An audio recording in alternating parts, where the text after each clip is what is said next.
Oh, yeah.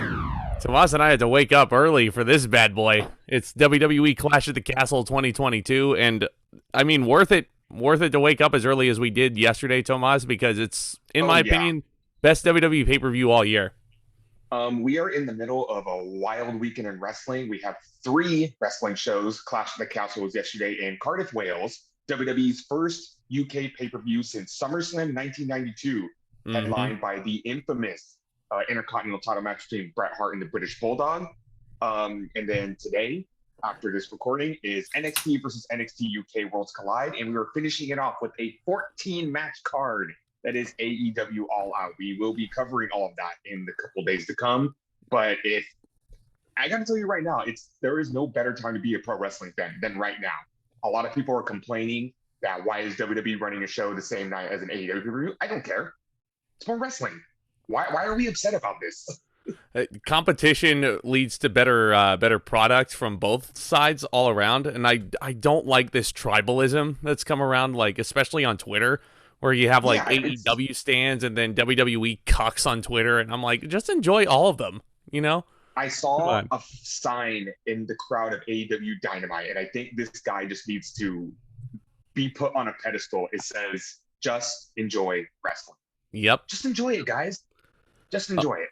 Oh, yeah. No, and there were a lot of things to enjoy on Clash at the Castle. Honestly, I'm going to tell you, man, it's going to be tough for AEW to top this show. It's going to be really tough. And I know I'm kind of jumping the gun with this statement right here, but quality over quantity. Including the pre-show, there were 7 matches on this card. We get a whopping 11 matches on the main show and 4 matches on the pre-show for AEW All Out. I know, but I just feel like with past AEW pay-per-views, I know by the 5th match I'm going to be gassed. And it's just, I don't know. It's just something that AEW is, I know. AEW is probably the only wrestling promotion out there that's still charging $50 for a pay-per-view, and they want you to get your money's worth. But it's just, you just get so gassed. We're not, 9, 10, 11 years old anymore with all the energy in the world. We want to enjoy wrestling, but we don't want to get tired out. And I feel like that's what AEW pay-per-views do to me nowadays.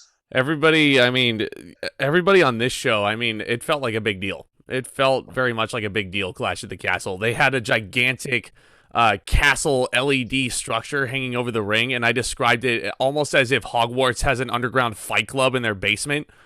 It's a really cool visual that they have here. Yeah, and people were expecting like this big grandioso stage like WrestleMania-like, but I like how simple it was, because here's the thing. If WWE is going to do these multiple stadium shows a year thing, I still want WrestleMania to feel like WrestleMania. And I know we got that with the 2-night spectacular we're getting now, but I still want the WrestleMania stages to be the biggest ones that stick out through a year. So I like this Madison Square-like. It's like if Madison Square Garden was in a stadium.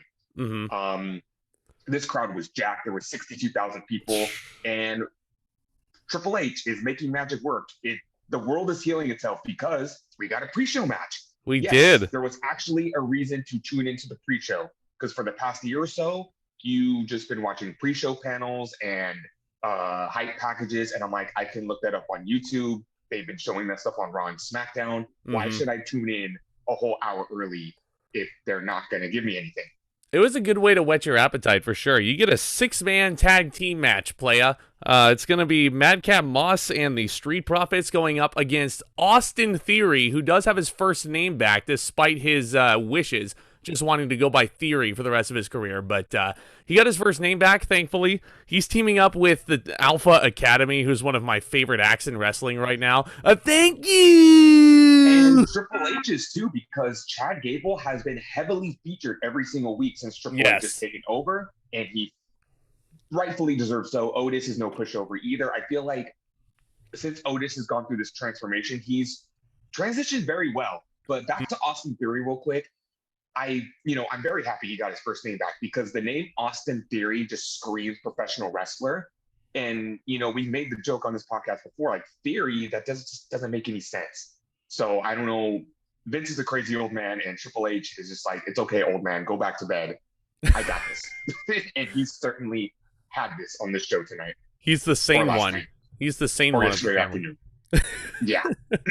So we were debating like how this match even came about, and it seems very thrown together with the participants in there. But thinking about it, the Street Profits and the Alpha Academy did have a run-in on the Go Home Raw last week with the Kurt Angle segment and the infamous Shoosh Off with Chad Gable, as it's become known as now.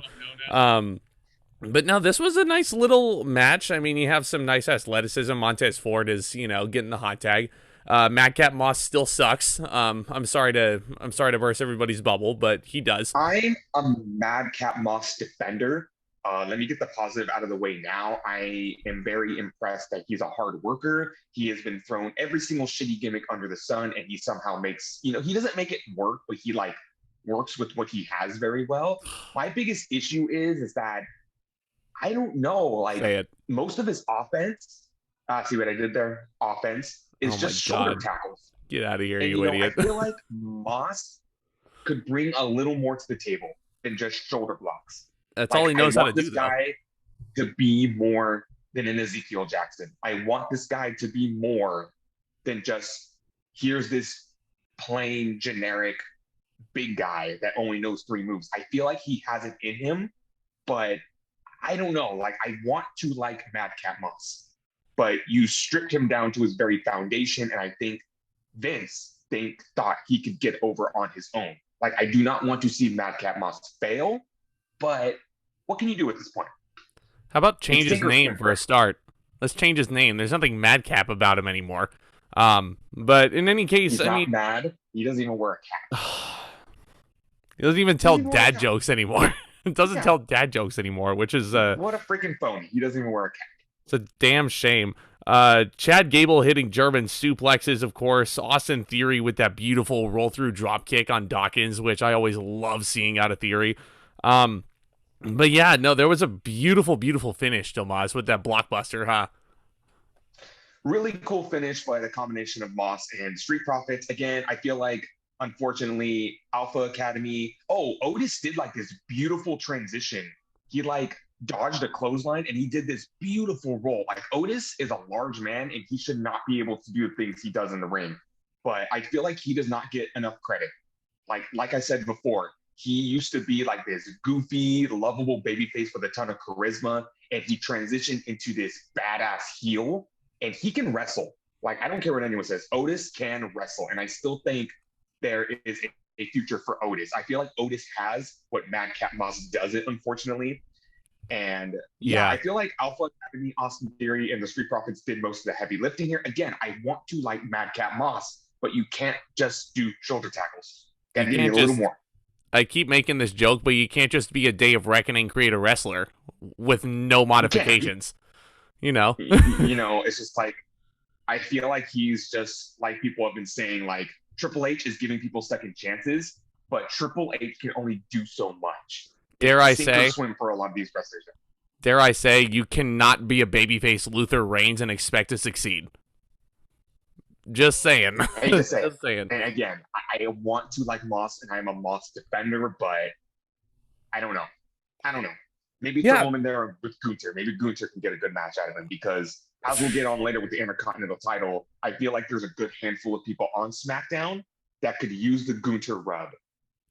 Gunther can get a good match out of anybody. I'm very much convinced of that. More on that later. But Montez Ford gets a hot tag. The Street Profits hit that beautiful blockbuster. Immediately, Ford hits a frog splash on Chad Gable and is practically in orbit when he jumps in the air. And he pins him after 6.5 minutes. Good way to do a kickoff show. Not really anything too extraordinary here, but somebody on commentary, I believe it was Corey Graves, said it best. He was like, "This is the best way to whet your appetite before the big stuff." And I'm like, yeah. It was a perfect way to do it. I'll give it 2.5 stars. This was, again, a very fun way. If you were not subscribed to Peacock, and I feel like this match was enough to want you to want to check out the rest of the card. One thing I also want to point out, I was scared my TV broke for a second because Michael Cole, someone needed to turn down his headset. Oh my God. He was just blaring. Just screaming into the microphone. And more on Michael Cole, because Michael Cole is like the unsung MVP of this pay-per-view. Yeah. In the next match, he goes over like so much freaking lore from other promotions, which Vince McMahon would never have let fly. But Triple H is like, probably, you know what? We're a wrestling company, so we're going to go over the wrestling lore. Vince McMahon is probably having a heart attack right now, and I don't care. Well, yeah, that's he brought this on himself, and all the better for it. Anyhow, we're not talking about him. Speaking of this aforementioned match, we are opening the show with a huge 6-woman tag team match. It is Bayley, Dakota Kai, and Io Sky, who got not only a new theme song, but a new name. And this is my nitpick with this now. They are apparently going by Damage Control. Would you have known that by the ring announcement? No, because the ring announcer announces them as Bayley, Dakota Kai, and Io Sky. Yeah, well, I don't get what it is with WWE and team names, but they will like call the team by their name until their faces are blue on commentary. But for some reason, to quote Corey Graves, when Titus O'Neil and Apollo Crews would come out, would it kill you to call them Titus Worldwide? No, not at all. Come on, you know. Edge and Randy Orton were never officially named Rated RKO. Matt Hardy and Bray Wyatt on commentary. Yeah, Rated RKO. Matt Hardy and Bray Wyatt were never officially named the Deleters of Worlds. And I don't know, maybe that's something else Triple H could fix. Maybe Vince was against team names, and why not? If that's one thing I'm going to give AEW the nod to, almost every single tag team has an official name. And I think, if you're going to call them Damage Control, then call them Damage Control. Anywho, that's my little rant about that. But they're taking on the team of Asuka, Alexa Bliss, and the Raw Women's Champion, Bianca Belair. I like this match a lot just for, on paper, because if Vince was still in charge, this would immediately Bayley versus Bianca Belair. Bianca Belair would have won, and all of Bayley's momentum would have been squashed from the minute she got back. Slow build towards this match. Exactly right. Brand new faction. You have 2 new people on the main roster, and you have someone who hasn't been in WWE in over a year. Build it. Let these ladies be strong. With that being said, Io Sky and Dakota Kai failed in winning the WWE Women's Tag Team titles this past Monday. I still don't know what's up with that. There may be a bigger story off of that, but it would have been cool to see Kai and Sky with the tag team titles in this match. Yeah, it would have been cool. Then again, I'm thinking, like, there was one idea thrown around that Triple H may be planning women's war games once Sasha Banks and Naomi come back. Maybe them teaming up with Bayley and Damage Control. And then Aaliyah and Raquel team with the baby faces in this match. But I don't know. Only time will tell there. Again, that's why I'm reserving my thoughts about that tag team title win, just because people made a good point in saying, like, well, let the story unravel. There may be a method to Triple H's madness. And I'm going to give Triple H the benefit of the doubt. This is one of 2 decisions he made this past week that were like head-scratching. That's going to be a big theme, especially as we get towards the end of this podcast. But with this match, it wasn't just a 6-woman tag. It wasn't just like your normal 6-woman tag where, it's like 3 separate one-on-one matches. This felt like a trios match. It was very refreshing to see. There was a ton of interesting offense. A lot of people didn't like this, but I did, because it's like an indie spot. It's like something I would see at my local indie show. They do a triple suplex spot, but it's like one person would lock in the suplex, and then another person would join in on the other side, and then another person would join in on the other side. And I think the baby faces got I've heard people say like, oh, that always looks like shit, but who cares? Yeah, I mean, if you're in the live crowd, it's fun to see. Yeah, no, it was a neat little spot right there, and everybody was getting their spots in here. We did get an Asuka and Io Sky interaction in here, which is always amazing to see. Apparently, they were a sexy matchup, and I cannot wait for it. Apparently, they were working one-on-one at house shows leading up to this, and the crowd was eating every bit of it up. So I can't wait to see it on TV. Everybody was playing their part really well, but the thing that really caught my eye about this match, it was really, really fun, number 1. But number 2, the crowd was so on fire for this.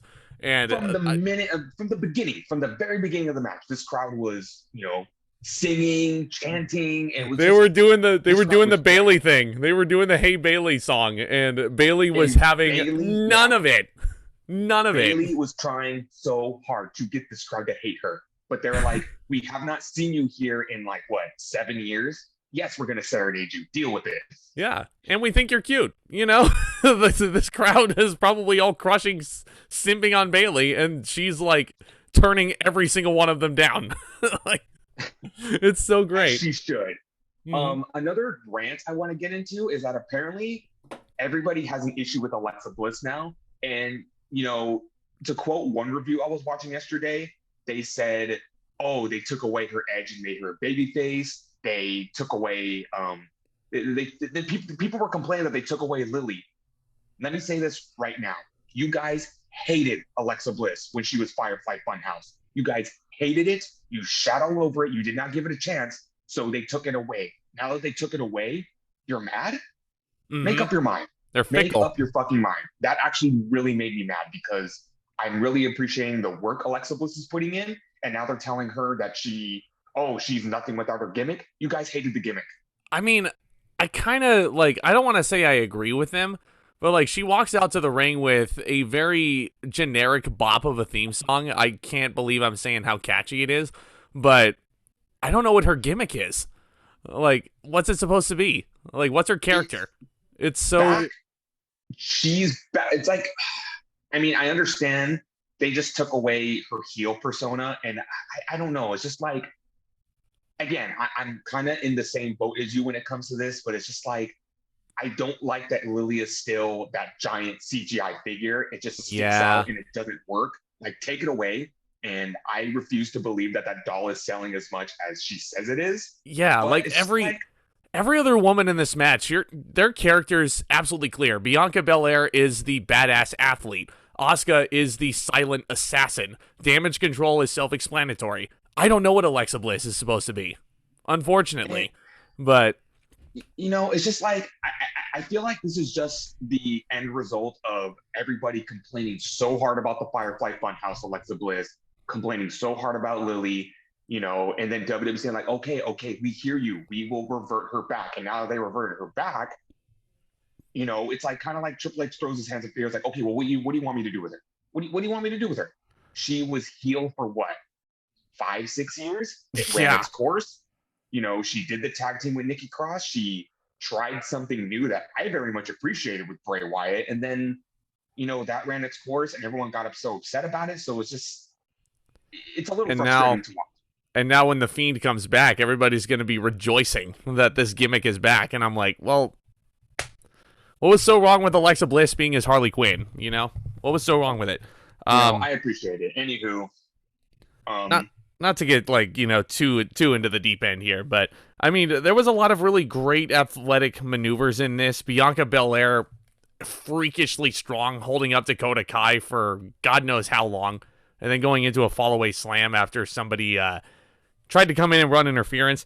Nice power bombs, stiff power bombs, folding Dakota Kai in half. All hell breaks loose. But the thing that I really appreciated about this finish, even though it is kind of a WWE trope, it took all three of the heels' finishing moves to put away the Raw Women's Champion. After thinking about it, I was like, I don't mind this at all. I really don't. You know, you make a good point there. You know, it took the combined effort of Kai's running kick, which I'm sure MVP appreciates. The Scorpion Eat kick. Your heart out, Eat your heart out, Christopher Daniels. Io Sky has the best moonsault ever. She hits her Acai moonsault. And then Bayley hits the Rose Plant. I'm not a huge fan of that finisher, to be honest. I know she can't use Bayley to Bayley because that's a babyface finisher, but I don't know. I just feel like the setup for the Rose Plant is so awkward. She hit Alexa Bliss with one earlier. I don't want to say it's playmaker bad, but I don't know. I just feel like finishers need that impact. That holy bam, there's your finisher. And just the Rose Plant is just like, yeah. That oomph, you know? Yeah. But, you know, all finishers need that oomph. Yeah, absolutely. I don't want to go around about finishers, but that is enough to take out Bianca Belair. The heels win as they should. This justifies Bayley now in getting a Raw Women's Championship match. I don't want to see this at Extreme Rules. I feel like I don't want to say hold this out until day one, but I don't know. I think they could get a little more build out of this before they put this championship match on pay-per-view. Yeah, I was thinking maybe even do it earlier. I was thinking, like, I don't know, maybe San Jose, where we'll both be. Maybe we see Bayley win the Raw Women's Championship there, but I don't know. It's just an idea. Yeah, that's a good point. Yeah, I just feel like there could be a little more build to this because if Bayley is going to dethrone Bianca Belair, it's going to be a huge deal. And again, Damage Control would look so great just draped in gold. They could have had the tag team titles on Kai and Sky, and Bayley is on the cusp of winning the Raw Women's title. And let me tell you, when they do, because I refuse to believe that Kai and Sky are not going to get these tag team titles. Once they do drape these girls in gold, they're going to be unstoppable. We already had that in NXT with Toxic Attraction, and it looks so cool. Do that on the main roster. It's going to be like the pandemic era with Bayley and Sasha draped in gold. So, the role models. Damage Control running Raw, Toxic Attraction running SmackDown, dominate heel women factions. Why not? Why not? Why not? Yeah, let's do it. Let's do it. After WrestleMania, call up Toxic Attraction and you're off to the races. But 3.25 stars for this opener. I liked it. The crowd made it energetic.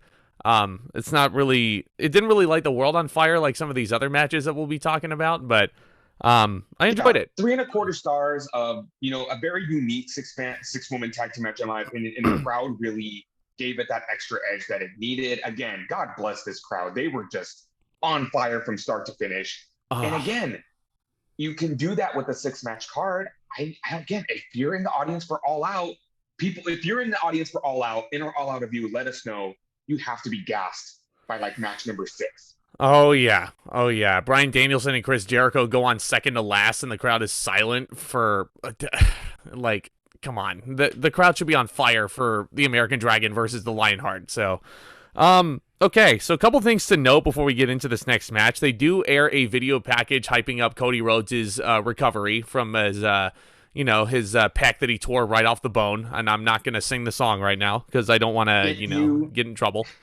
But if you have the ad-free version of Peacock, you saw this video package, because remember, this is what takes the place of ads. And they're still very awkward. They're still very random. Yeah. Like I said, most of the video packages last night were of wrestlers who weren't even on the show. But speaking of 3-person factions, hold up. Coming up next? We do have we also have Tyson Fury in the audience, which we'll get to, and they actually do show him. One thing as we lead into this next match, this is something that I really appreciate out of Triple H, is he really respects the professional wrestling tradition. And he really respects the old school stuff. And we actually did see a video package of the last time WWE was in Great Britain for a big pay-per-view like this. SummerSlam 1992. And they showed highlights of Bret Hart and the British Bulldog, man. It was really, really awesome. And they announced that Bulldog's family was in attendance, in addition to Bret the Hitman Hart himself. Excellent. How nice was it to see Bret Hart back in the WWE environment? Yeah, thank goodness a fan wasn't attacking him this time. I mean, that's good. I don't want to sound like, we talk about tribalism. I don't want to sound like the WWE boy, but at the same time, it just, kind of makes me nervous when I see so many legends on AEW. It's like, is WWE really scaring everybody off to the point where we can't have, guys that were famous in their promotion be there? So when I saw Bret Hart, it made me feel better. Oh, yeah. It always makes me feel good to see that Bret Hart is doing well. But of course, that classic match with him and the Bulldog was the main event of SummerSlam for the Intercontinental Championship. And it's a beautiful transition because for the first time in 18 months on pay-per-view, the Intercontinental title is on the line. Gunther is defending against Sheamus. First thing to note, Brawling Brutes make their entrance, and Pete Dunne is there with Ridge Holland and Sheamus, of course, coming down. Sheamus was over on this show. So over. Like, this whole ordeal and this match turned him babyface. It had to. It was quite the reception for Sheamus. And then Ludwig Kaiser starts doing Gunther's entrance, as he always does. I love Ludwig Kaiser's presentation as Gunther's entrance. Just the lights go down, spotlight on him. You got that dramatic drum roll in the background. Ludwig Kaiser he commands attention when he's on stage. He's like a ringmaster. He's a ringmaster is what he is. I love this role that he's in. I hate, this is going to be such a weird analogy here, but you know what I see when I look at Ludwig Kaiser now on the mic? He's great in the ring. And pairing him back up with Giovanni Vinci is such a smart move because they're such a great tag team, and I want to see the Bloodline versus Imperium now. But here's the thing. I was looking at Ludwig Kaiser in this presentation, and I'm like, this is just a slender German version of Stromboli from Pinocchio. Like, how he's presenting Ludwig, like, how he's presenting Gunther, like, it's almost like a ringmaster presenting the big, fierce beast, the fierce animal coming in to eat his opponent, you know? Like, you are 100% right there, but as you mentioned, before he announces Gunther, he reintroduces Giovanni Vinci, aka Fabian Eichner. Yep. He was repackaged in NXT, and I really did not like the gimmick. Thank God Triple H said, nope, we're not doing that anymore. Plucked him from NXT, reformed Imperium, and I marked out for that. That is so fucking cool. Imperium was such a dominant faction in NXT UK. Well, we will be talking about NXT UK when we do our all out review after that show is done, and just to talk about how important that faction was. And to see them back together, especially at a time where WWE is desperate for tag teams. Mm-hmm. So freaking another cool. Faction. Again, upper mid Carter and Gunther. I almost called him by his old name. The crowd was chanting Walter at him too. And I've gotten over that. I've gotten over the name change. Gunther is fine. Yeah, but I was just gonna say, in a perfect world, this would be Walter, Fabian Eichner, and Marcel Bartel. Honestly, oh well, it is what it is. Some of these name changes, some of these name changes, you're just gonna have to get used to. And then there's just some stupid ones that Triple H is gonna fix. Let me just say, I can live with Kaiser and Vinci. You can't live with Doudrop. You can't live with Theory. You can't live with, Riddle. Butch. There's just some of them are just stupid and pointless. And we'll get to Butch in a little bit because apparently there's a turning of a leaf for him as well. But it's so cool to see Imperium back together. Yeah. Even before they reunited them, Kaiser, it's kind of like if he's there, his presentation is amazing. But as you saw the past few weeks on SmackDown, he's not going to be picking up any wins. This is not a guy that's going to be winning any titles on his own. This faction is perfect for them. And I hope Vinci is happy because, again, I didn't like his gimmick in NXT. It seemed pointless. Giovanni Vinci. Gee, what does that sound like? A little too on the nose there, WWE. It's kind of like the Creed brothers. Little bit. Little too on the nose. But yeah, so Imperium enters the ring and all the brawling brutes are there, and Pete Dunne is just chomping at the bit to just fight somebody at this time. And and real quick, while we're still on that topic, he's still technically called Butch, but I didn't see SmackDown this past Friday, but apparently elements of Pete Dunne are starting to get reintroduced. So I feel like it's only a matter of time. I did watch a review that said like, oh, well, they can't change his name back because it's easier for the casual audience. You know what? Fuck the casual audience. That one I'm not gonna let slide. That's Pete Dunne. Like, I refuse to call him one half of the Bushwhackers. It's just not gonna happen. It's not gonna happen. Nickname him Butch, that's fine. I know his Twitter handle on Twitter right now is Pete in quotations Butch Dunne. If you want to do that, that's fine. It's just like this is one of those instances. I'm gonna say fuck the casual audience. They can get used to it. We had to get used to it. Now it's our time. So I feel like eventually they are going to transition him back into Pete Dunne.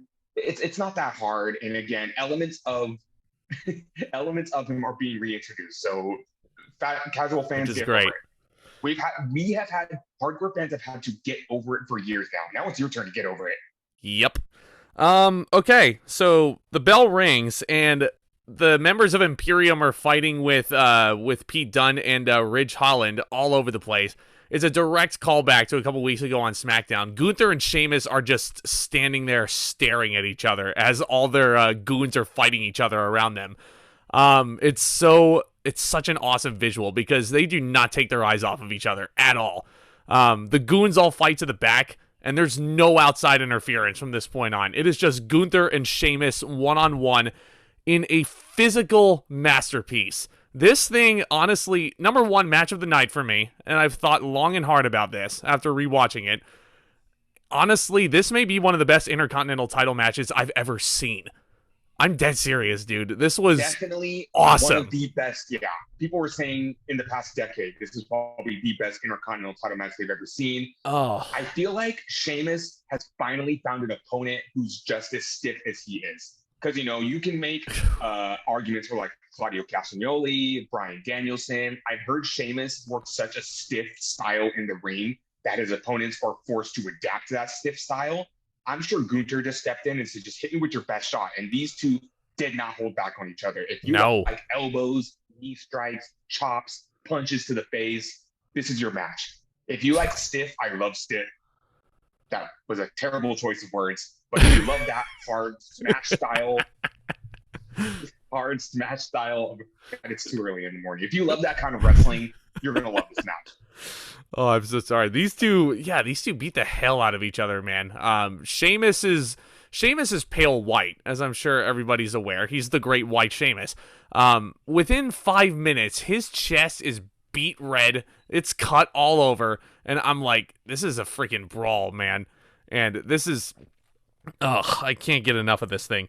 Gunther gives Sheamus a body slam on the steel stairs on the outside, which I was very scared that the referee was going to call for the bell and disqualify Gunther for using the stairs, but like, it's collateral. It's collateral. He's just using his environment, Gunther applies a Boston Crab on Sheamus, and it's a deep Boston Crab. Like, this, again, Sheamus came off like such an underdog, and Michael Cole, I can't believe he was saying this. He was like, have you ever seen Sheamus dominated like this? Like, I can't really say I have. People are saying that this is Gunther's, Gunther is Sheamus's best opponent in a while. I mean, he went to war with Drew McIntyre in a while. Month. I would say Gunther is Sheamus's best opponent ever. Yeah, I mean, next to Drew McIntyre, honestly. Honestly, other than McIntyre and Gunther, these are the opponents that are bringing out the best in Sheamus. Even Sheamus said it himself. He was the Thunderdome MVP. He was the unsung hero when there was no fans in the arena. And I know we used to shit on Sheamus back in 2014, 2015, but everybody get over that. Sheamus deserves so much credit. He is a veteran in that ring. And again, spoiler alert, he gets a standing ovation after this match. And that is not just for him. I feel like that's just for the past 14 years he's put into this company. Mm-hmm. Yeah, and he's remained loyal all the way to the bitter end, that's for sure. No pun intended, with Pete Dunne not at ringside. I loved the bits where Sheamus was going for the 10 beats of the Baldrin. Gunther was blocking them at first, but then he hits, I believe, 6 of them on the ropes, like he usually does. And then he goes and uses his environment. He used 10 beats of the Baldrin on the announce table. 10 beats of the Baldrin using the barricade, and Sheamus is in the first row doing the 10 beats of the Baldrin. It's so great. So great. It's chop after chop after chop after chop from Gunther to Sheamus, and it is just absolutely brutal. Brutal is the best way you can put this match, in the best kind of way. Someone I was listening to yesterday put it best. This match was ugly in the best possible way. Yeah, Gunther's chops, honestly, they were in Cardiff for this show. If I were sleeping around this point, Gunther's chops would have been my alarm clock, and I would have been bolted awake. Oh my god. I do not want to be on the other end of Sheamus's, Don't think that Sheamus wasn't bringing the heat either, because he's hitting his 10 beats to the Baldrin. He hits the stiff brogue knee, which I love. I wish that was a secondary finish for Sheamus, because just the way he connects that knee with people's noses is just absolutely brutal. I am shocked that Gunther did not get a broken nose after this. I'm so shocked. No bones were broken. With the exception of Sheamus's chest, both of them came out of this match unscathed and uninjured. It is just an absolute miracle that there was no broken bones in this match. A far cry from the Sheamus of 5 years ago when he was retiring Daniel Bryan, when he was kicking Jeff Hardy's tooth out of his face. This is a Sheamus that I love, and I'm so happy to say this.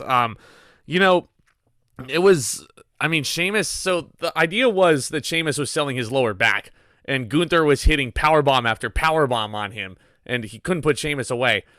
Sheamus counters a powerbomb into a white noise, which is a move I haven't really seen in a while. And I'm like, man, if that was the end, I'm like, okay, I'm cool with this.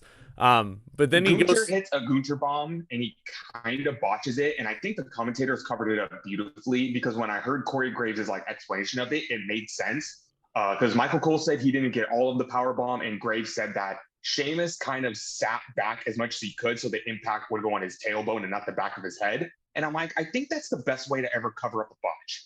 Yeah. Oh, for sure. For sure. It's almost like he was saying, oh, the perspiration is getting to Walter, or to Gunther rather. But at this point, Sheamus goes for a bro kick. Gunther is waiting for the bro kick. Sheamus can't get all the bro kick, and he's selling his lower back. Gunther hits probably one of the most vicious clotheslines I've ever seen. Knocks Sheamus pretty much out cold. And Gunther pins Sheamus and retains the title, man. I mean, how many matches have, post JBL, you don't see a match end with a clothesline, and that was such an amazing clothesline. And I loved Sheamus's just like, I'm not going down. You're gonna have to knock me out, and Gunther did it. This match was absolutely amazing. If with this, and I'm just gonna say right now, Seth Rollins and Matt Riddle, I have to say, go out of your way to see these matches. This was, people are saying that nothing is ever going to top Brett and Bulldog, but this came damn close. This is 5 stars. If you're a modern wrestling fan, I don't want to say I can't. That's the wrong choice of words. I'm going to give it 4.5. This was absolutely amazing in the best way possible. And I'm not saying, I feel like, 4 3/4. Just because I did love this match, and I do agree with everyone's praise of this match. I just feel like matches need to, I don't know. This is really hard.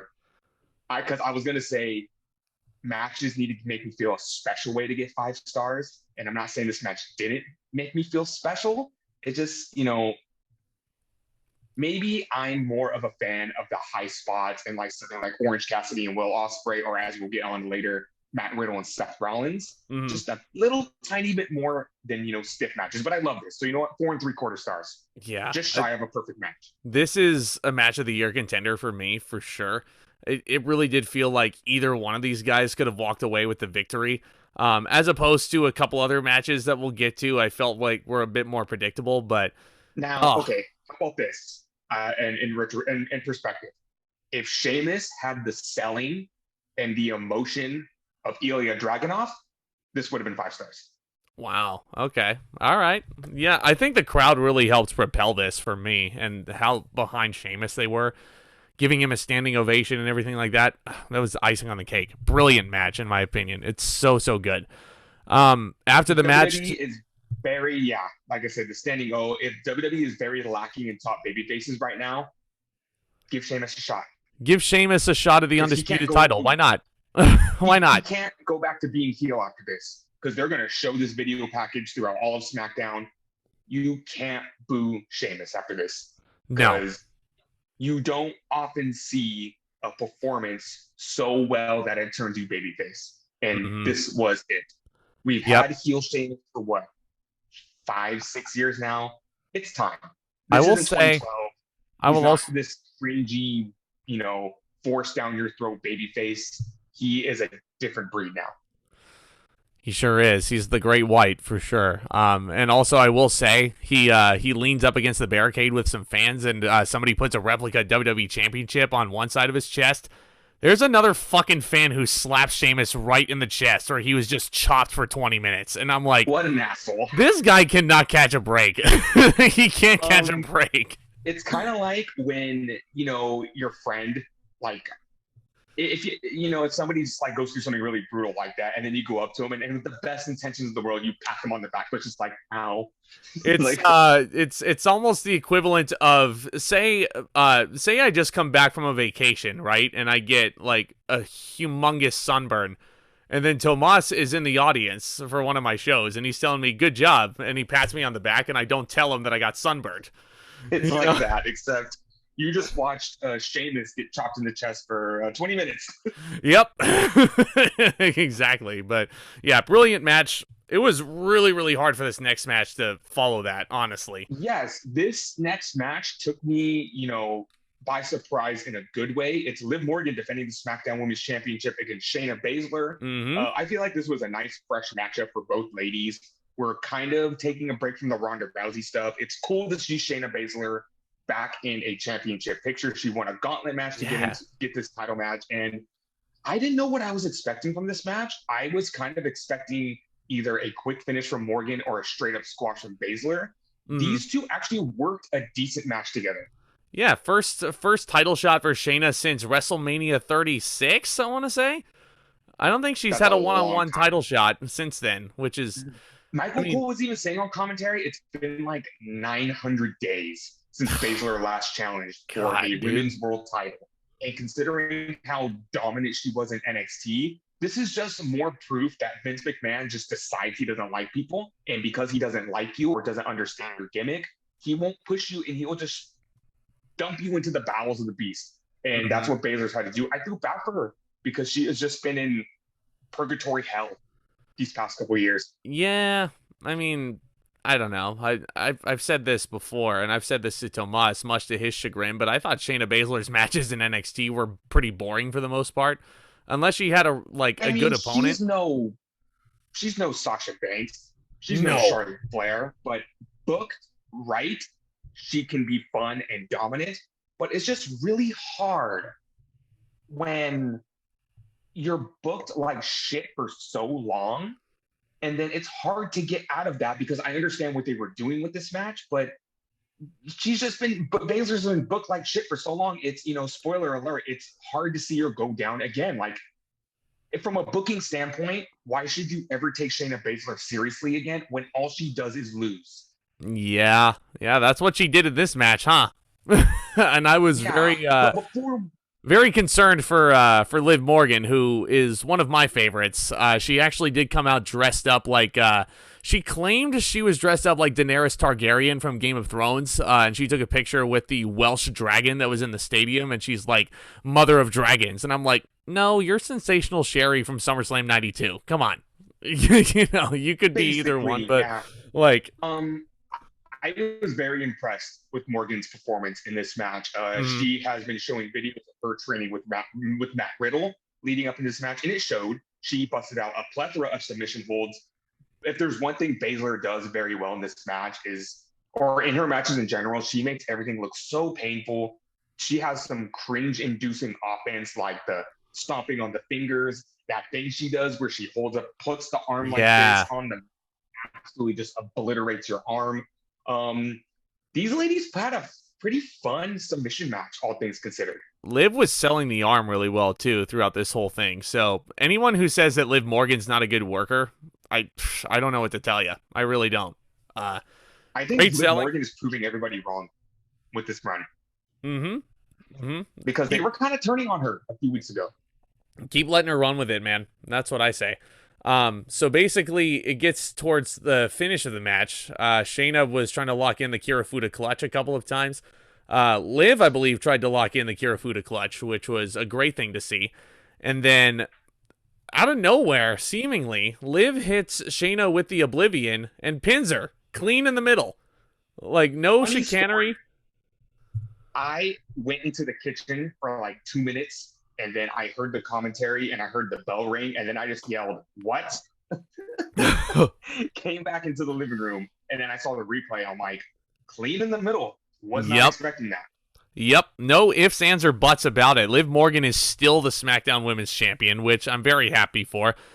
Keep letting her run with it until day one, please, at the very least. That would be fantastic. But, it's so hard. I feel like Morgan is put in such a hard spot right now because you have Shayna Baszler, who unfortunately had to go down in this match. You still have Ronda Rousey, creeping in the background, and you have Charlotte Flair on the horizon. Those three, especially Flair and Rousey, are a huge threat to Morgan's run, and I fear for it.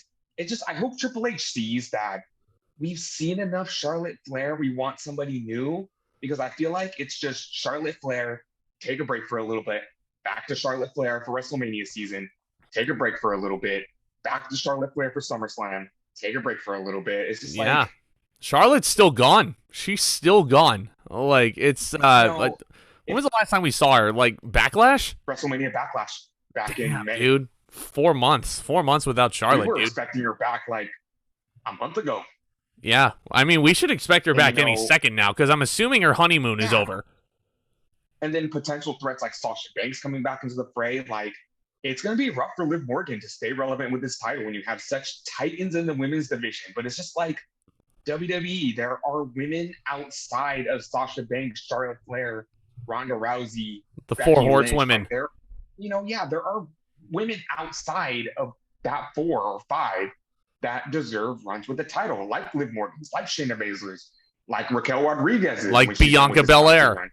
Like Bianca Belair, like Asuka and Alexa Bliss, and the list goes on and on. Even like underdogs like Shotzi.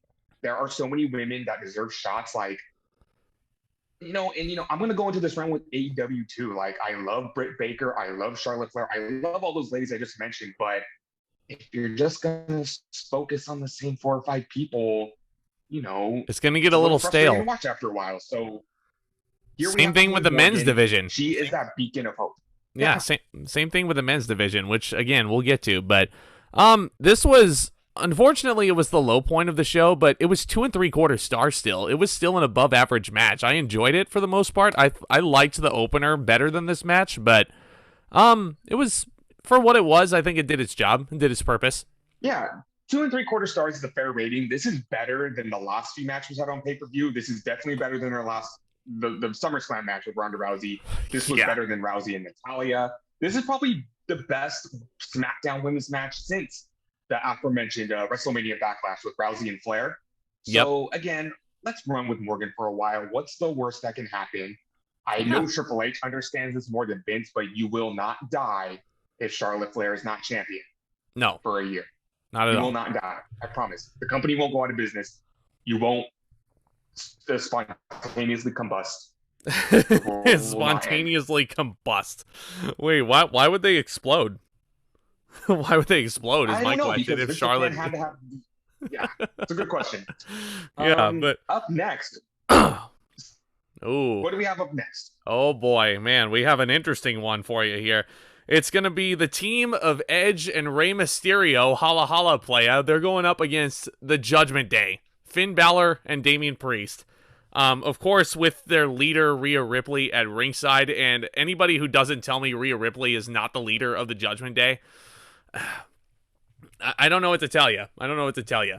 Tomas basically described this as as Rhea Ripley, almost like Shaniqua, and I'm like, I can't unsee this now. Rhea and her harem of talented boys.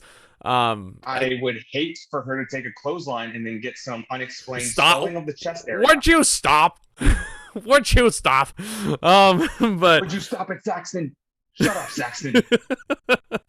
No, it's interesting to note that Rey Mysterio makes his entrance first with Dominic, and Edge comes out. He is wearing a lucha mask in solidarity with Rey Mysterio. Dare I say, here's a Madcap impression.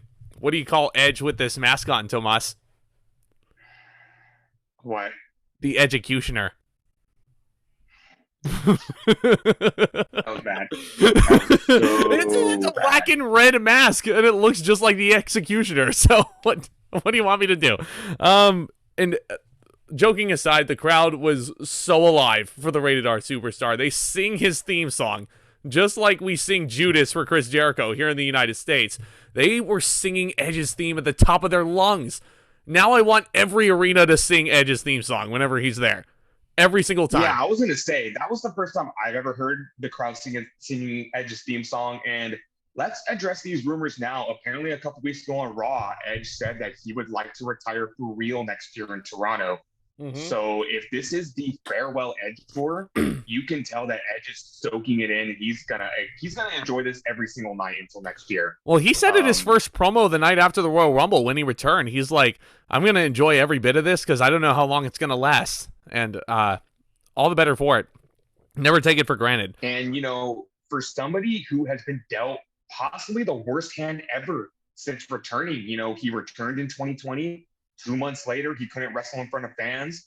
A few months after that, he was put on the shelf again for another 7 to 8 months. And now that he's back, he's been full throttle. And if this is the last year of Edge's run, he's going to make it count. Oh, yeah. Oh, yeah. I think he should end this feud with the Judgment Day, though, pretty soon. Because it feels like Tomas said this felt like it's been going on forever. It's only been going on for about 3 months since the night after Hell in a Cell when Finn Balor defected. And I was actually very, very shocked. So, first of all, let me just say Edge was extremely offended that the Judgment Day is still coming out with an Alter Bridge theme song that he gave them. And he's sitting there. Which okay. I can't help but admit, that is a song I hum to myself every single day. It is a good ass song. If you believe, yeah, it's a good one. Yep. I am waiting for my coworkers to say, "What the hell are you singing?" And I'm just gonna say, "Nothing." It's anytime you're playing a villain on stage, that's a song that you gotta hum to yourself for sure to get into. Yeah, I wish this song would have existed when I was doing Camelot, because that would have been my entrance theme. Damn. Mr. Mordred over here. Okay, yeah. So the match itself was really, really fun, and I was really awesome to see. Yeah, because they were actually tagging in and out, and there were DQs. Like Rhea Ripley could get her team disqualified for getting involved. I was actually very surprised that the crowd was not overly invested in Finn Balor. Him being a British guy and everything like that. The crowd was very into Edge, but they weren't cheering for Finn really much at all. That just goes to show, I think Finn Balor is doing an excellent job with this heel persona. Because, yeah, you want the hometown boys going to get over, but if you're so good as a heel that they're not going to cheer you that hard, I think that's, a testament to Balor's good work. I also want to point out that since Balor and Priest have aligned, I'm seeing a lot more, charisma out of Priest too. Like he just has this newfound energy in the ring. Yep. All of these guys gel together very well. And I look at Edge and I just can't help but think this guy, I know he wants to hang it up next year, but I feel like he has a lot more gas left in the tank. Oh, he yeah. looks amazing. Easily. I swear, if you squint your eyes, he looks the same way he did in 2002 minus the hair. Dude, these guys, Edge, Sheamus is in his mid-40s, Bobby Lashley, these guys don't age in wrestling. I swear. Also, they look the exact same. Edge and Rey Mysterio are former tag team champions in 2002, and here they are in 2022. Do you feel old yet? Yeah, I know. I felt old when Edge did the little trick with Kurt Angle in the pictures again, where he said, "Sorry, so upset I missed that. Sorry, Ray and I beat you for the tag titles. Who was Kurt's partner? Huh? I know you can't mention it." Spoiler alert. We're gonna know who Kurt Angle's partner was at the end of the show. No, no. Yeah, no. I understandably, I get it. Joking aside, but yeah, no, this was really fun. Mysterio, of course, was the guy taking the heat. Damian Priest again has the potential to be such a big star. In a few years, give or take, Damian Priest is probably going to be in main events consistently. But he's beating up on Ray. Yeah, you can tell Priest has been studying tape because as he's working with Edge and his interactions with Edge, the commentators are saying like, "Oh, remember a couple weeks ago, Edge fought Damian Priest in Toronto, and Priest has been studying that match." In a fantastic match, by the way. Yeah, that attention to detail, and again, Triple H is consistent. He likes continuity, and the commentators are being, the continuity is right. It's such a breath of fresh air. You got Michael Cole mentioning Japanese stables. You got Corey Graves mentioning other promotions. I think he brought up like a promotion that Finn Balor wrestled at here in the United Kingdom, and it's just like you hear this stuff and you think, why was Vince so against it? Who cares? Bring up other promotions. Yeah. Mention wrestlers' pasts. Really does not matter all that much. AEW was so welcoming of that, and that's why I respect AEW, because they never really felt like they were bigger than anybody else. They were acknowledging Impact Wrestling. Tony Khan buys Ring of Honor. So I feel like with WWE mentioning promotions like Stardom, New Japan, like it's gonna make them feel a lot more humble and a lot more likable. You know what I mean? Yeah, absolutely. So Damian Priest also, I should note, spits on Edge, who's standing on the ring apron out of disrespect. Only thing I'm hoping is that Damian Priest tested negative for COVID before doing that. He better have. Oh, yeah, I was listening to a review. Apparently, he spit his gum at Edge. Oh, did he? Oh man. Yeah. Okay. Yeah. No. I didn't see him chewing any gum, so that's. I didn't either. I thought that, and then someone said that he spat his gum at Edge, and I'm like, I just thought that's such an old school heel thing to do. That's fair. That's fair. The only thing that would have made it better if the Priest had a toothpick and he just fluck it at Edge's face. Fucking. Oh my god. And he was like. There was a spot where he and Rey Mysterio were standing on the barricade, and he was teasing a razor's edge where Rey's spine would actually hit like a part of the barricade there. Would have been the most painful spot alive, but Rey Mysterio would have taken that like a champ, I'm sure. He reverses it, trips up Damian Priest, and he lands on a spot a man does not want to land on. Straddles that barricade, and he sells it so well. He sells it incredibly. And Corey Graves is like, Damian Priest is going to have a long flight home back to the States. And I'm like, you're not lying. You're not lying. Apparently, I missed Edge's failed attempt at a 619. Was it really that bad? He did hit a 619. He hit a 619. That was okay. It as bad as everybody says it was? No. Not at all. Not at all. I've seen a lot worse 619s throughout my life. Edge. They were saying it was only slightly better than Mr. McMahon's Spinaroonie. It's certainly better than the Kane-a-Rooney, that's for sure. Corey Graves called it a 519, not a 619. Damn. Yeah, the disrespect. They dragging Edge through the mud. I know, right? Yeah, Edge. Oh my God, Edge gives Damian Priest a spear off the apron to the floor in a Big E style spot, and I'm like, fuck, dude. How does Edge not break his neck doing that? Like, Edge's neck is already a stack of dimes, but like, dude, come on, man. Rhea Ripley Edge looks like he has a lot of gas left in the tank. Oh yeah. Rhea Ripley pulls Rey Mysterio out of the ring, starts beating up. No, what happened? She like stopped the pinfall count.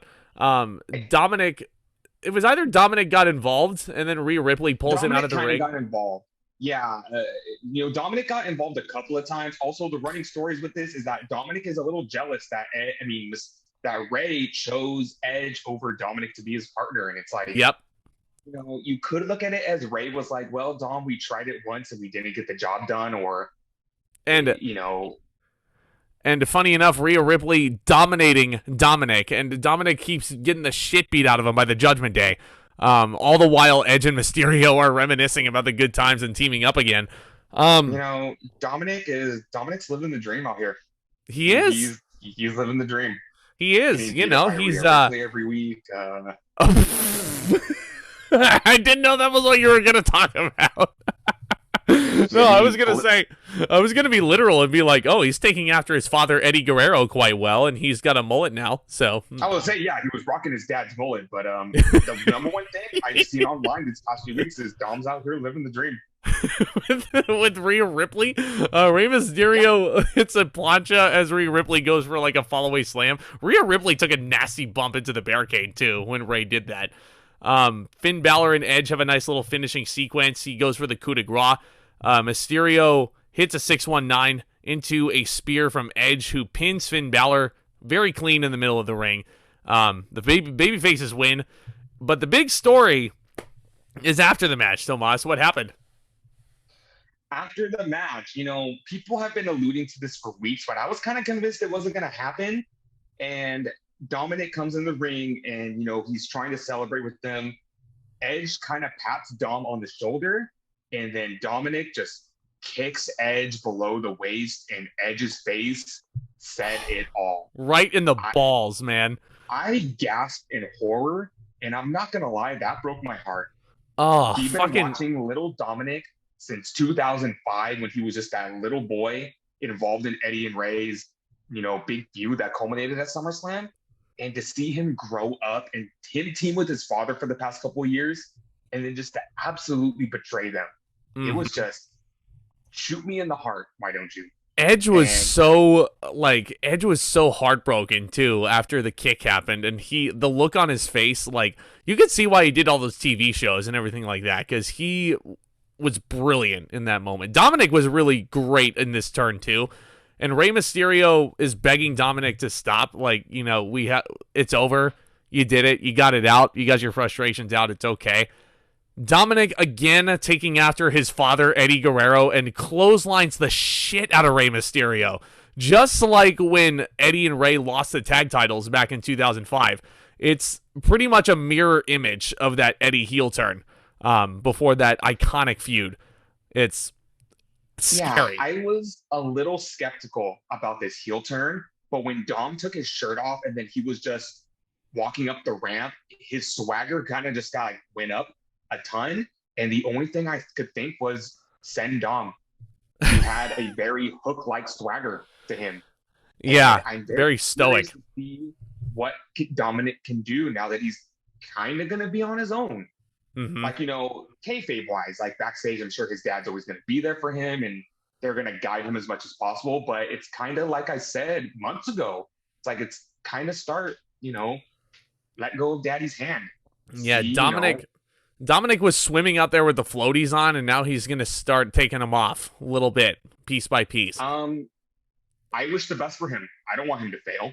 So he's had good matches too. Like, he's not a bad worker either. So no. It's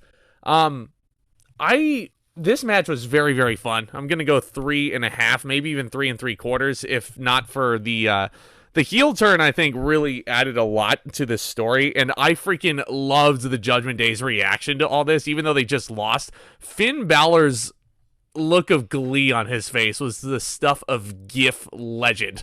You know, like, it's so good. I really do hope, though, and I feel like they did this with now, like, you know, getting in the ring and acknowledging Dom.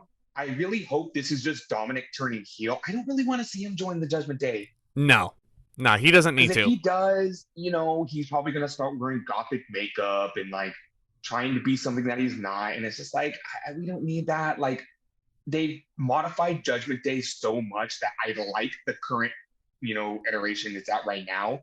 Like, I don't think they need to add more members. They don't need to, you know, do anything else with the faction. I feel like it's fine on its own. Once they get away from Edge and Mysterio and all that, you know, WWE is lacking tag teams. And I think the Judgment Day could be thrust right into the tag team title picture. Yeah, RK Bro versus the Judgment Day could be a very fun tag match. I don't want to see Randy Orton split off from Riddle yet, but it's, you know, we'll see what happens. Only time will tell. I trust Triple H and his instincts. So, speaking of Riddle, here we go. This was a match that went from being kind of a throw-on match at SummerSlam to being one of the most personal rivalries in WWE. You don't say. It's Seth Rollins taking on Matt Riddle. We said last month that Riddle and Rollins got bumped off the show for an unexplained reason. It was because Triple H wanted more build to the match. And this past month has probably been one of the best builds to a non-title pay-per-view match in quite some time. They Worth are the getting wait. personal with each other. The physicality is great. Promo work is good from both guys. Matt Riddle is really turned it up a notch with his aggression and not only his ring style, but his promos as well. There was a promo cut on last Monday and they got really, you know, very explicit with each other. Mm-hmm. And Matt Riddle dropped an F-bomb. It was obviously censored. And you know what? Call me a WWE fanboy all you want. I would much rather see Matt Riddle drop an F-bomb and get bleeped than hear Chris Jericho say shit or Hangman or CM Punk say, I'm going to beat the shit out of you. It's just like, oh my God, you guys say shit every week. Aren't you guys cool? Or hear Drew McIntyre say, I'm going to kick your effing head off, you know? Like, yeah, it's just like, doubt. You know, when you hear a censored F-bomb, it kind of takes you off by surprise. It takes you by surprise. So I would rather see one of those every now and then than hear them say shit every single week on Dynamite. It's like AEW is like a little kid that just heard the word shit for the first time. Now he's got to say shit. It reminds me of that South Park episode where they say shit on TV and they make it such a big deal. But in the corner, there is a counter for every single time they say shit in the episode. They need one of those for AEW because they think they're so freaking cool when they say shit. And I do that shit on a weekly basis. Yeah, it's just like, oh my God, like, but cool after a while. Anywho, I just went on a huge tangent about that. It's fine. Matt Riddle gets his first name back and he's dressed like Patrick Starr. Um, okay. People said they hated that he did the scooter entrance. I say, who cares? Who Who cares? cares? You know, we've seen this serious Matt Riddle for weeks and weeks and weeks. Who cares? They were saying like, oh well, if Matt Riddle was so mad at Seth Rollins, he shouldn't be riding a scooter to the ring. I say, who fucking cares? Yeah. Yeah. Well, in that vein, then Seth Rollins should not be wearing whatever the fuck he was wearing tonight. He was wearing like something reminiscent to like Curry Man. It was so weird. I'm like, what the heck is this? What the heck is this drip? Like, Apparently, it was a tribute to Elton John's Rocket Man, which I thought was really it cool. now? Yeah, that was a really cool tribute. And again, Seth Rollins is the visionary of drip. You know, you want to call this a serious match, get mad at Riddle for riding a scooter to the ring. Well, get mad at Seth Rollins for raiding Elton John's closet right before the match. And everybody, like, they specifically used the word flamboyance when Seth was going into the ring. And they're like, this newfound flamboyance is just like getting to his head. But not really. This crowd was humming Seth Rollins' theme song. Flamboyant. Seth Rollins has been pretty flamboyant for the past year now. Yeah. I don't know what you're talking about. Seth Rollins, his theme song, the crowd is humming along with it the entire match. And Michael Cole is like, this crowd is continuing to serenade Seth freaking Rollins. And I'm like, well, why shouldn't they? He's been like the workhorse of WWE for the last year. And this is his first pay-per-view win since January. You so, know, like, Seth Rollins has been doing God's work out here.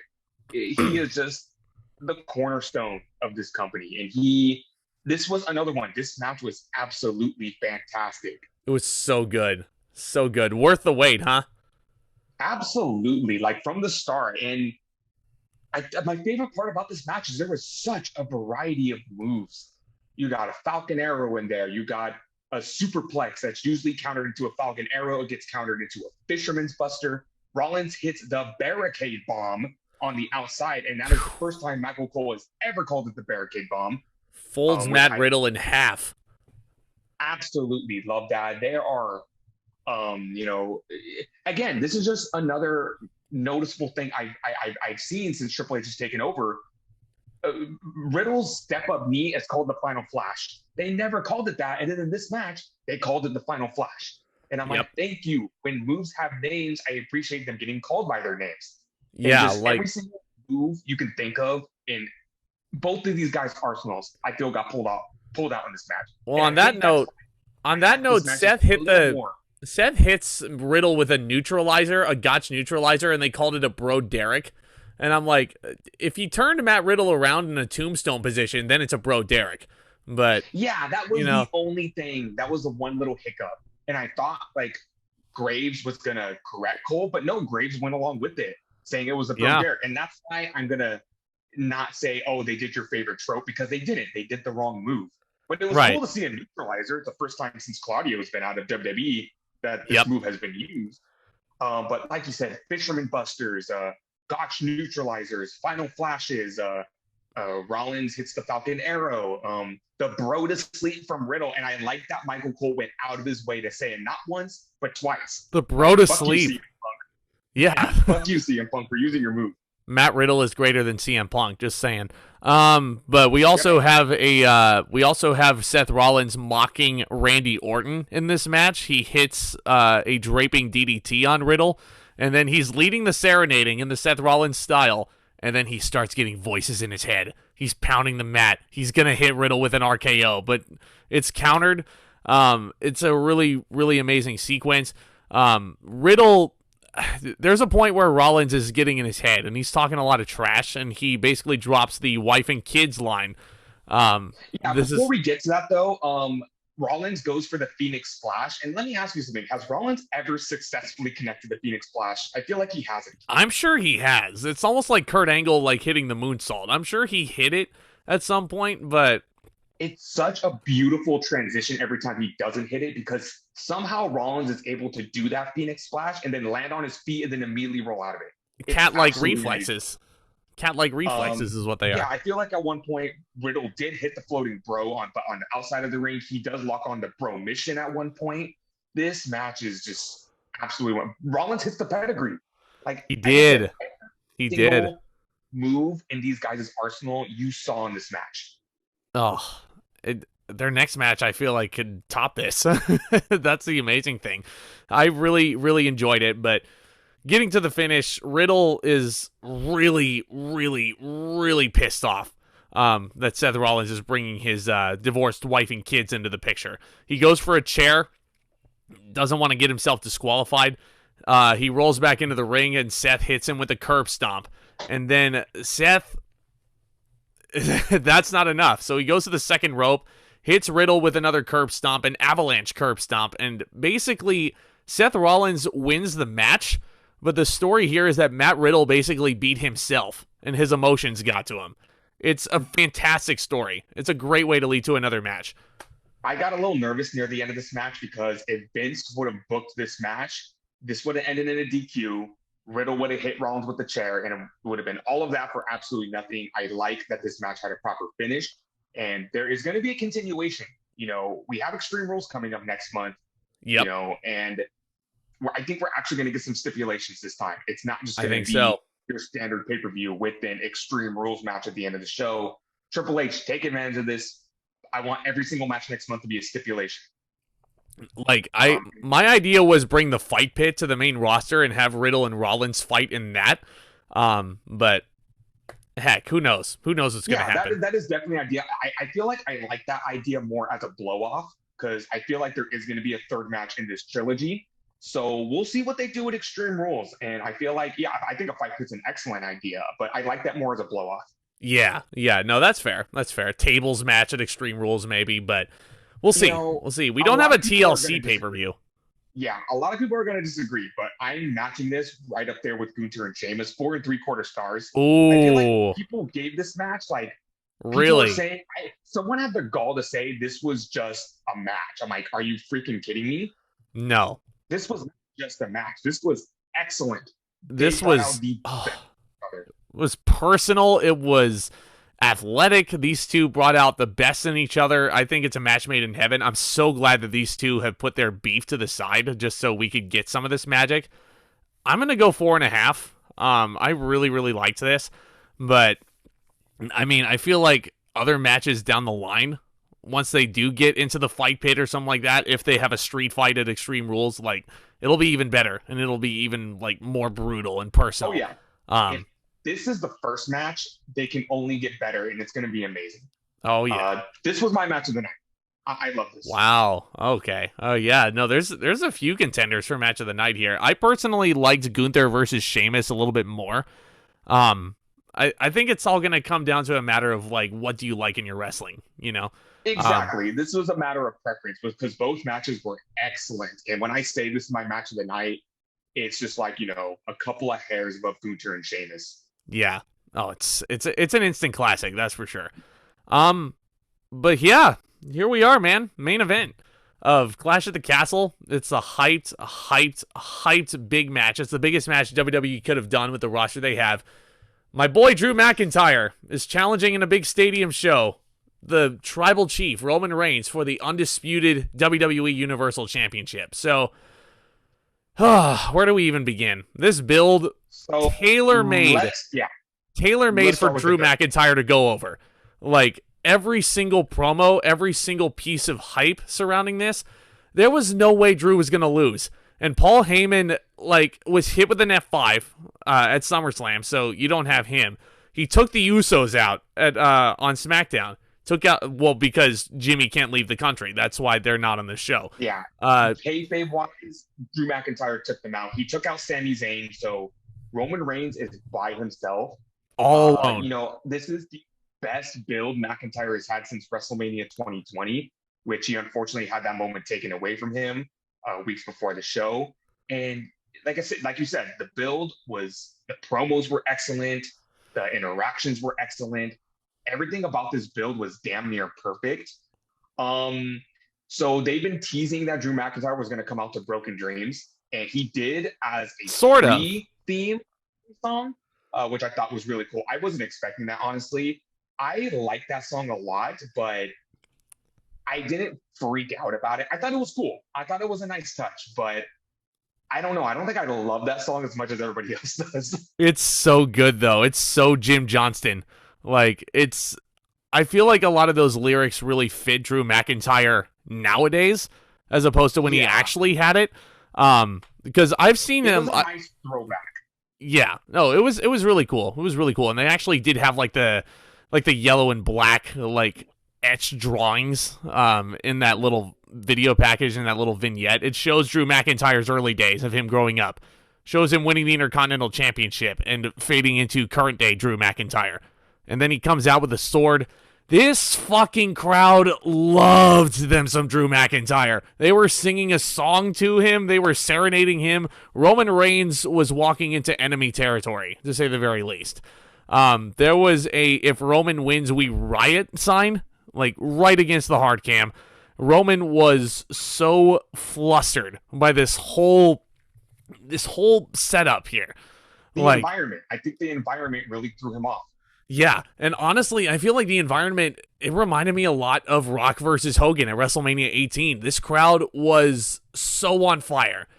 Like, I feel like that honestly made the match a lot better, because these two have had really good matches in the past. I think this is better than their match that they had at Survivor Series a couple years ago in front of no fans. This match was 30 minutes long. Mm-hmm. I do not think, okay, I want to figure out how I want to approach this match, because this match was very good. It was an excellent house fight. This was an emotional roller coaster, man. They were saying it was your typical Roman Reigns match. No, I think it was better than a typical Roman Reigns match. I think Drew McIntyre's passion and,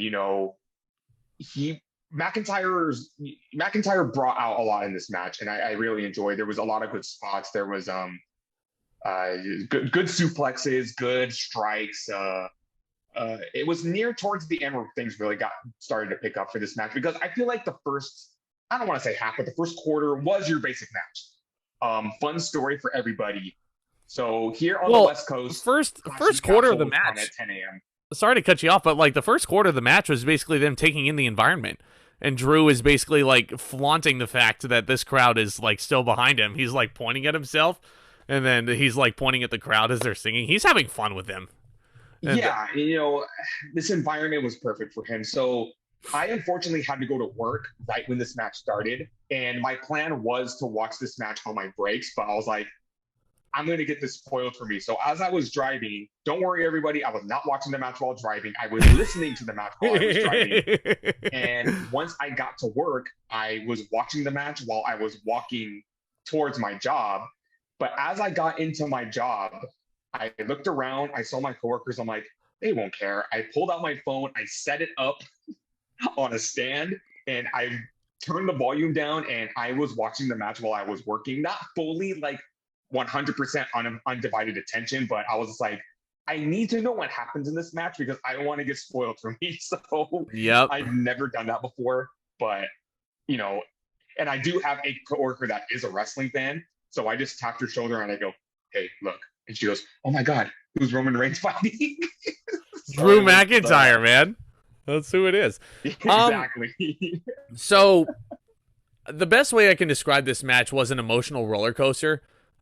Just because this crowd really wanted Drew McIntyre to pull this off. I wanted Drew to pull this off because it's been so long since he's been the champion, and he is, I feel like, earned the big title win in front of a massive amounts of people. Like, especially in front of all of his countrymen. Yeah, exactly. As we know, Drew McIntyre is from Ayr, Scotland. It's the territory. Mm-hmm. And then, so factor number one, Karrion Kross was sitting front row and he threw a water bottle at Drew McIntyre. So people were. I thought that was a fan at first. Yeah, me too. And then I don't know if it's like this in Cardiff, but here in the States, if you sit ringside, you're not allowed to bring a water bottle. You're not allowed to bring anything. If you buy a drink at the concession stand, they will make you transfer it into a plastic cup because they don't want you throwing shit at the wrestlers. It's happened way too many times. Yep. They throw Kross momentarily distracts McIntyre, so I'm like, okay, he might play a factor into this. The match goes on. McIntyre hits a nasty Glasgow kiss. That's probably the nastiest headbutt he's ever thrown. Like, I felt that. That was shortly after Roman asked for the mic as he's beating up on Drew McIntyre, and he asks Cardiff to acknowledge him. and then Drew hits him with the Glasgow kiss right afterwards. Usually, Roman will do the acknowledge me gimmick before the match, or after the match, depending on if he's setting up his next angle. But, you know, doing it in the middle of the match, I was like, there's no way. There's no way. Drew's winning this.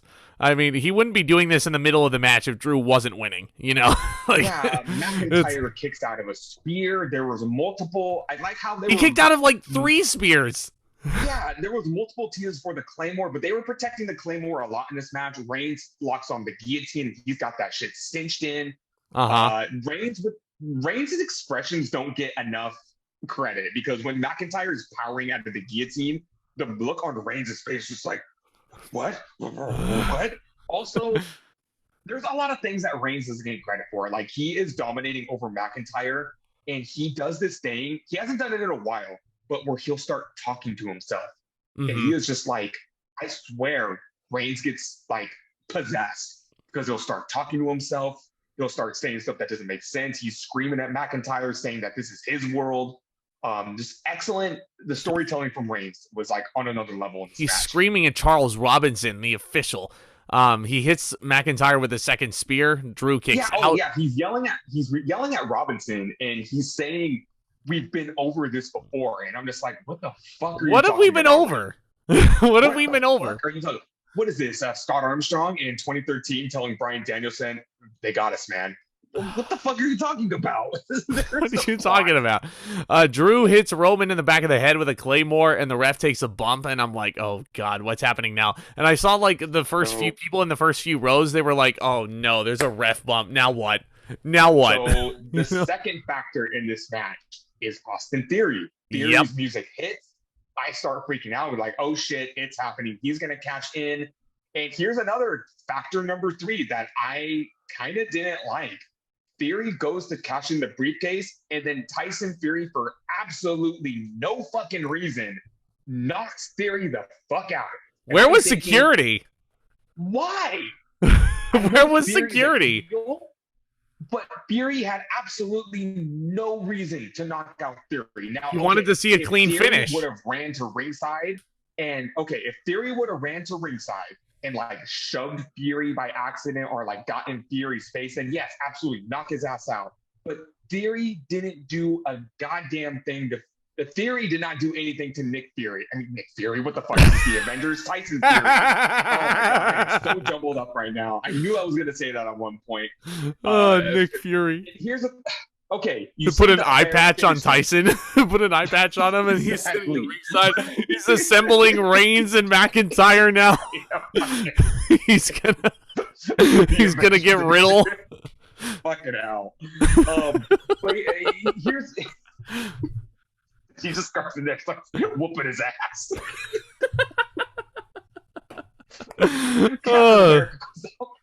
This has gone off the rails. No, but like, anywho, you say the fair finish thing, but Austin Theory has every right to catch in his briefcase. Exactly. So Tyson Fury just comes off as a fucking asshole. He doesn't whoop. I will say, Austin Theory took that punch like a fucking champ. He did. Well, Austin Theory has been through the ringer and back. He takes the best Stone Cold Stunner of all time at WrestleMania. His daddy has to retire for godforsaken reasons, and now he's getting knocked the fuck out by a Golden Gloves boxer. You know, it's been a rough one, despite winning Money in the Bank. I feel like you could have just removed the entire Money in the Bank cash-in because, again, Tyson Fury had no reason. Maybe if Theory got in Fury's face before the match, maybe if he shoved him on his way to the ring, but it was Here was my thought, though. If Theory cashed in and made it a triple threat, Drew could have pinned him to win the title, and Roman isn't involved in the decision. You know? 100%. Exactly. I don't know where they stand with Theory at this point. You know, it's a mystery. So, is he going to cash it in? Are they actually going to put a title on him? To my understanding, the push for Theory is going to continue despite Vince McMahon's retirement. Triple H is a big fan of his. But, I mean, I don't know if they're going to... I don't know if he's going to be successful, though. He's going to hold on to that briefcase for a while. I wouldn't be so damn anxious about Austin Theory in the briefcase if the titles weren't unified. If the titles were split up, then absolutely slap the WWE title in Theory. What harm could that do? But since there's both belts, I don't see them putting both belts on Theory. That just and Roman doesn't is sound... Roman's holding both belts hostage at this point as a part-timer with his brand new spanking contract, you know? If the titles were split up, then yes, absolutely. I would just say it's only a matter of time until Austin Theory is the youngest WWE champion of all time. But I just don't find it, plausible for him to hold both titles. It doesn't make any sense. Like, there's only so many guys can pull off holding both titles, and I'm sorry, Theory is not one of them. Yeah. So when it comes to the briefcase, we'll see. They got to split up those damn titles. So we get past that. At this point, I'm starting to think that this match is getting a little overbooked. Reigns hits another spear and McIntyre kicks out. And then it's like, okay, no more bullshit, no more games. McIntyre has kicked up like twice at this point. He does the countdown to the Claymore. He hits the Claymore. I'm watching this and I'm thinking, okay, that's it. It is over. 1, 2, and the referee gets pulled out. And who is it but Solo Sikoa? An NXT 2.0 mid-carder cost Drew McIntyre the gold. Now, okay. For those who don't know who Solo Sikoa is, yes, there is a third Uso brother. Mm-hmm. He has been in NXT for the past, I want to say, year. And he's good. He's fine. He's been very impressive. He's like a middle evolutionary stage of the Usos and Roman Reigns. So now I'm not against this. Obviously, he was going to get called up in no time and he was going to join the bloodline. That's fine. And this is such a big stage for him to be debuting on. And I heard people that were upset that it wasn't Strowman or The Fiend. And I'm just like, okay, your guys' expectations are a little too high. Well, they're going to be seeing Strowman on Raw on Monday anyway, so it's not like, what's the hurry? Solo Sikoa made the most sense because he is a bloodline member. If Strowman would have went in there, I don't fucking want to see Strowman and McIntyre feud. If The Fiend came in, I'd be like, why? Roman Reigns is the guy who took the title from The Fiend. Why are you helping Reigns out? I don't think tonight was the night for The Fiend to come back. It's going to happen, but not here. And then Reigns hits a spear, and then he wins. This was 100% the wrong call. I screamed at the TV. What the fuck, man? Like, I Drew turned off my phone, shoved it in my pocket, and I was so mad. Okay. So here's my thing. Can I start with this? Yes. Absolutely. Imagine. So after the match, Roman Reigns leaves with Solo Sikoa. Drew McIntyre is in there after Tyson Fury had shook hands with Roman Reigns, and then he's like, "Chin up, Drew. Let's sing some songs." And the crowd is so reluctant to sing along with Tyson Fury and Drew McIntyre and Sweet Caroline. And I'm like, imagine if let's rewind a bit. 30 years ago, Bret Hart and the Bulldog are main eventing SummerSlam. Imagine if Bret Hart wins that match. He leaves, and then Lennox Lewis comes in the ring to sing show tunes with the Bulldog. That's basically what happened here. And I'm like, okay. This is so much to take in right now. So first off, let's talk about the actual finish of the match. When I first saw this, I said, okay, I understand. Roman Reigns has been champion for over 700 days, and they want to keep it going. I understood it there. But when I had time to digest it, listen to some podcasts, I came home and I watched the match again in its entirety. When I got to the end, I was just like, this was 100% the wrong call. You do not build Drew McIntyre the way you have for the past couple years. He is the top babyface in WWE. Give him... Okay. You know what? To make this easier, I'm going to pull up a tweet. And this tweet summed up all of my feelings in a nutshell. Does it have anything to do with something that rhymes with Mex Mooger? Lex Luger at SummerSlam 93 celebrating after winning by countout and not winning the title. Okay, so I actually have to... You continue with your thoughts. I'm going to pull up this tweet because so this ending screamed like, okay, yeah, Lex Luger beats Yokozuna at SummerSlam 93, does not win the WWF Championship. Drew McIntyre, despite the outcome, is celebrating in the ring. And I'm like, why? Why? Okay, so here's the tweet, and honestly, this sums it up better than I could ever put it. Broken dreams, hometown entrance, family in the stadium, countless promos, 60,000 people cheering for him. They will never make Drew McIntyre champion again. Never. Now, that last statement, no, I don't agree with that. But again, custom entrance, bringing back his entrance theme from over 10 years ago. He's in his hometown. He's in his homeland. Everybody is there. Everyone is cheering for him. Match was tailor-made for Drew McIntyre to win. And if you didn't pull the trigger on him here, then I don't know.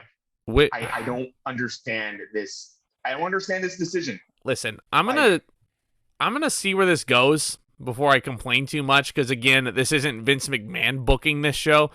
But here's my thing: Drew McIntyre 100,000% should have won at this point in time, just because of this environment.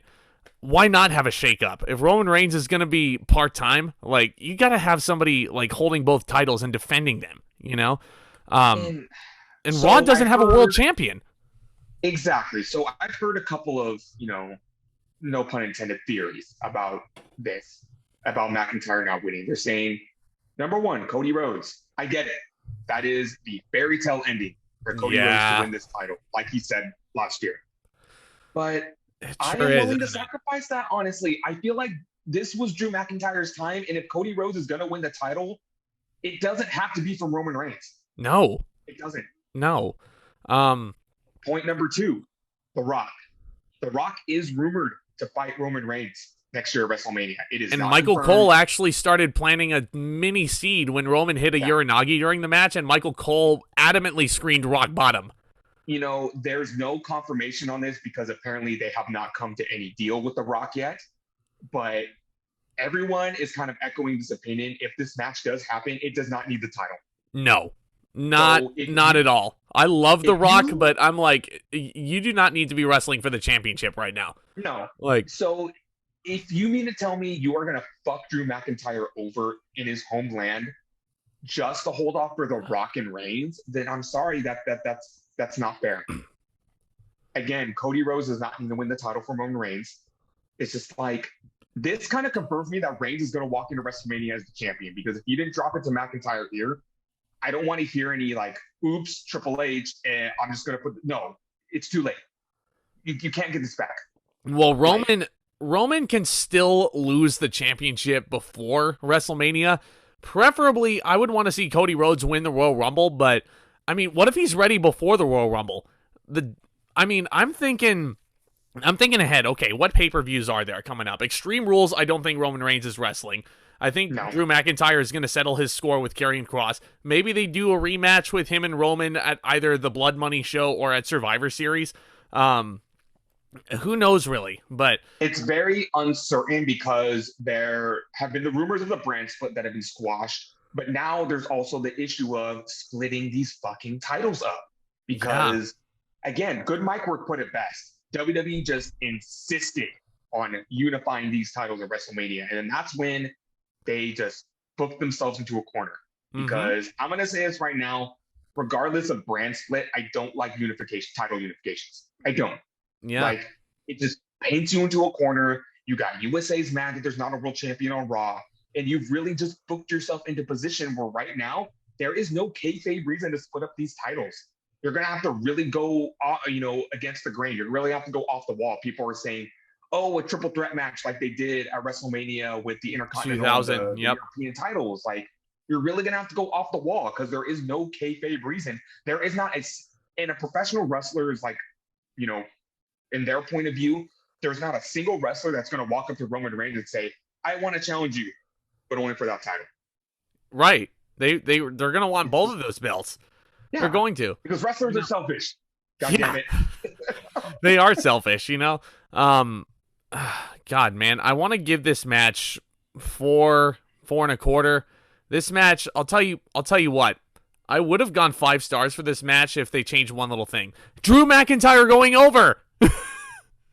Also, there was this match was overbooked with Karrion Kross and Austin Theory and Tyson Fury and Nick Fury and Captain America, and Solo Sequoia and imaginary Braun Strowman, and just there was just so much going on in this match. It's And like, then the Fiend and his glitches. yeah, it was just, and I don't know. I think 3 3/4 is going to be a little too harsh, but 4, I don't know. It's like, oh, and about the singing, what the fuck? Yeah. They were trying to send the fans home happy. It made Drew McIntyre look like a dweeb. I don't give a flying fuck about Tyson Fury, and I don't give a flying fuck that he wants to wrestle. Get out of our company. You know what would have sent the fans home happy? Drew McIntyre winning the fucking titles. Exactly. This is a big difference from Tomas a year ago, saying that he was sick of Drew McIntyre at the top. I wasn't sick of Drew McIntyre. I just feel like he wasn't in a position to beat Lashley for the title, but just like, he has just been working as this. I literally said it out loud to myself as I was listening to this match. Like, this has been a year in the making. The minute Drew McIntyre got drafted to SmackDown, we wanted him to win the Universal title. And it's just like. And he didn't.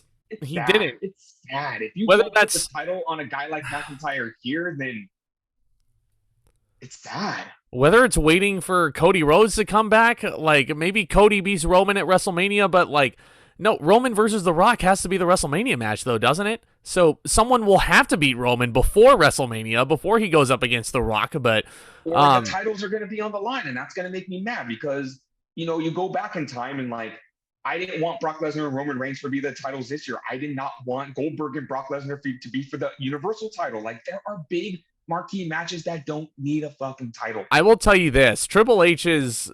It's been documented that he's against using part-timers like Goldberg to, like, an extensive degree. If he books Roman versus The Rock with the title on the line, then he comes off as the biggest hypocrite in wrestling history. Oh, absolutely. And also, there's the point of WrestleMania is 2 nights. Yeah. You know, the first night should be headlined by a world title. And then the second night can be, you know, that's almost to the level of Cena and The Rock. They can main event the pay-per-view without a fuck. Look at Stone Cold Steve Austin and Kevin Owens. That wasn't for a title. And they main evented night 1. That's like so good. They put the WWE title on Kevin Owens for him to drop it to fucking Stone Cold. Yeah. That wouldn't make any sense. I know that's a different like comparison because The Rock is obviously in better shape. And he's not held back by a neck injury.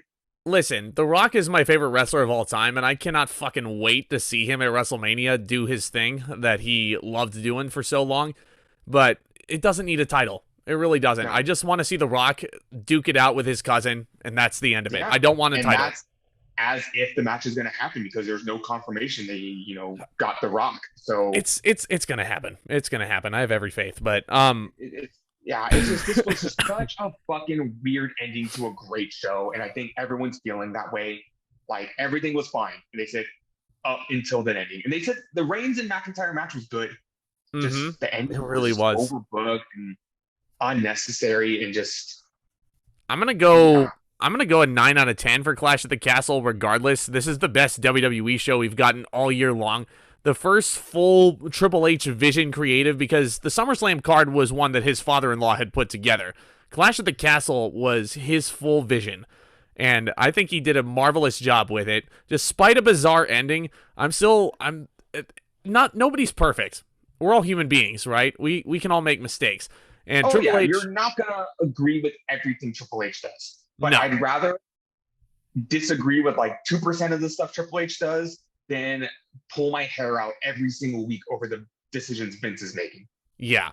It's still a fantastic show. I would go out of your way to watch Gunther versus Sheamus. Definitely. Riddle versus Rollins is a classic. Roman versus Drew is a great match. It's a really big fight feel. And the other stuff is good to great. Very, very fun Edge Judgment Day match. There's not a whole lot to complain about, really. Clash at the Castle...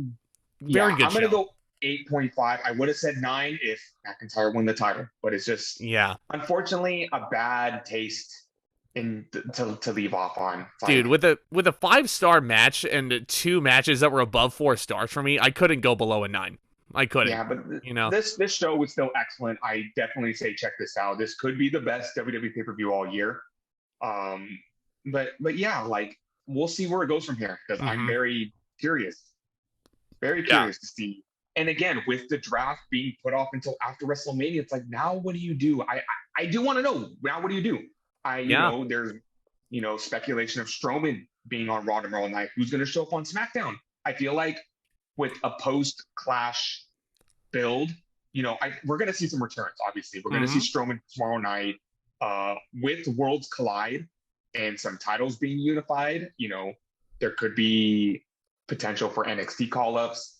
There's a lot going to be going down, and I think Raw and SmackDown are definitely going to be worth checking out. Oh, you know, for Johnny sure. Gargano's back on the scene. There's going to be some stuff happening.